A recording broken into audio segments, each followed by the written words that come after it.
Et comment ça s'est déroulé pour toi, ces élections à Saint-Josse? Il n'y a pas eu trop d'incidents? Ben, mis à part que je ne suis pas vraiment très content de mon score à Saint-Just, vu que un an et demi, 2 ans passés, j'ai fait donc un meilleur score que cette année, alors qu'aujourd'hui je me trouve sur une liste SPA, donc, qui est c'est vrai difficile à trouver dans l'ordinateur, vu que je me trouve vraiment à l'arrière. Mais on ne va pas mettre ça en question. Je pense qu'il y a beaucoup de jeunes qui ont été influencés par d'autres gens, qui étaient là le jour du vote. Et ce que moi je conteste, c'est qu'il y a des gens qui sont là le jour de l'élection, qui font encore campagne, donc indirectement, qui discutent avec. Donc il y a des gens qui travaillent là pour des gens, et donc ils influencent les gens qui vont voter. Et je trouve qu'ils ont essayé de faire ça même avec ma maman, qui est partie voter, et qu'on lui a dit voilà, vous ne votez pas SPA parce que vous n'êtes pas néerlandophone, votez PS.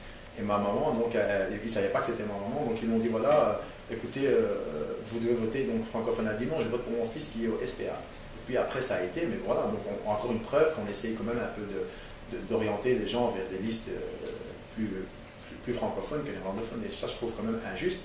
Mis à part ça, on va quand même dire que j'ai eu quand même une interpellation avec l'échevin, donc Mohamed Azouzi, donc, qui est aussi député régional bruxellois, et que je trouve quand même assez triste, vu que c'est une personne qui doit normalement donner le bon exemple. Et le bon exemple, je pense que je ne l'ai même pas vu, le bon exemple, vu que cette personne m'a agressé verbalement, et donc a insulté aussi le parti en lui-même. Je pense qu'il n'a pas respecté du tout,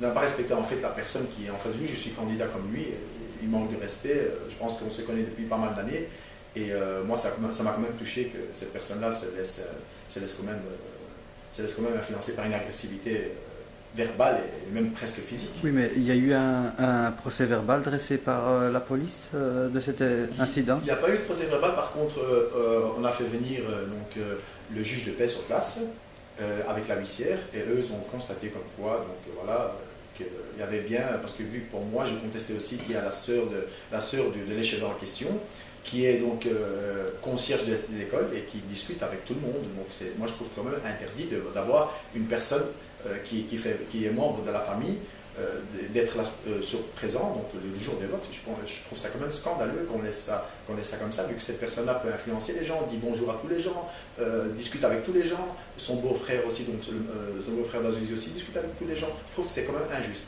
C'est le jour des votes, on doit avoir personne de la famille qui entoure les bureaux de vote. Pour moi, c'est scandaleux. J'espère que les prochaines années à venir, les choses changeront, vu que pour moi, c'est inacceptable. Par rapport à ce bug informatique survenu lors des élections, qu'en penses-tu?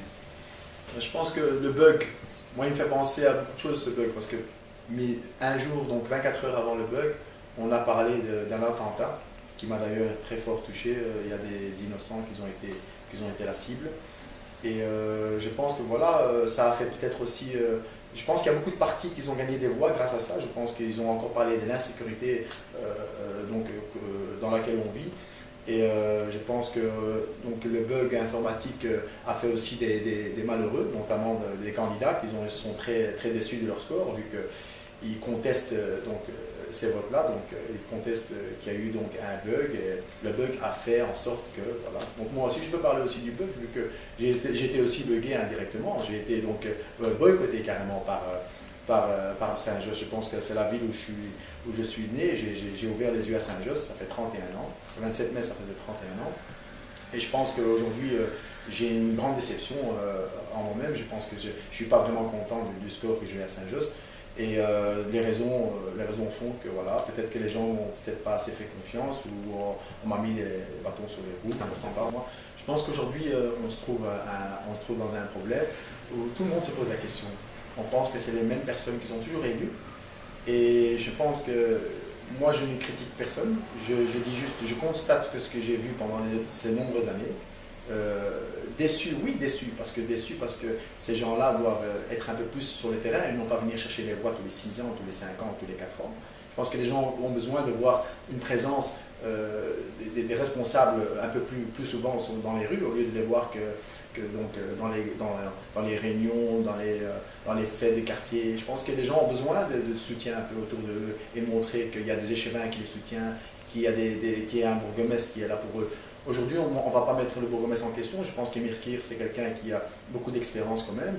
Et je pense que dans les prochaines années, il fera de Saint-Josse une belle commune. Enfin, je pense qu'il en est capable en tout cas.